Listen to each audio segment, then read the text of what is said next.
আমাদের একটি খুব গুরুত্বপূর্ণ গাছ, সেটি হচ্ছে থাইল্যান্ড কৃষ্ণচূড়া। এই কৃষ্ণচূড়াটি ফুলের কালার হয় মোটামুটি হালকা ব্লু।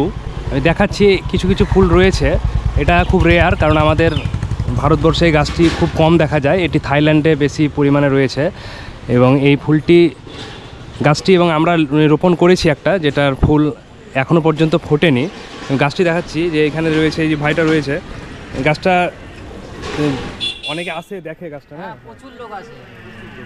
দেখতে পাচ্ছেন এই ভাইটির দোকান রয়েছে এখানে, উনি লক্ষ্য করে অনেকে আসে এবং এই গাছটি যে একটা লোক বাইক দাঁড়িয়ে, 4 চাকা গাড়ি দাঁড়িয়ে এখানে গাছটা ফুলগুলো দেখে। ঠিক ঠিক ঠিক, অনেকে আসেন, কারণ এই গাছটি সত্যি বলতে গেলে আমি এর আগে দেখিনি, এটাই প্রথম দেখলাম যে গাছটিতে ফুল ফুটে আছে। ব্লু কৃষ্ণচূড়া, যেটা থাইল্যান্ড কৃষ্ণচূড়া নামে পরিচিত।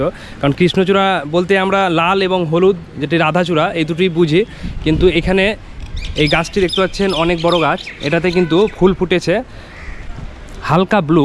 দেখতে পাচ্ছেন এটি হচ্ছে ফুল, এখানে ফুলগুলো ফুটে রয়েছে, একটু উপরে রয়েছে বলে হয়তো বোঝা যাচ্ছে না, কিন্তু এই ব্লু কৃষ্ণচূড়া যেটা আমাদের একটি গাছ আমরা রোপণ করেছি, এই থাইল্যান্ড কৃষ্ণচূড়া, যেটার ফুল আগামীতে ফুটবে। গাছটি বড় হয়ে গেছে।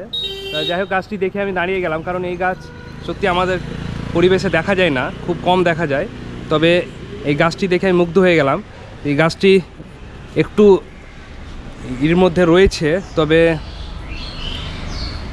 দেখতে পাচ্ছেন এখানে দোকান রয়েছে দু একটি, তার মধ্যে গাছটি রয়েছে, যত্নে রয়েছে গাছটি।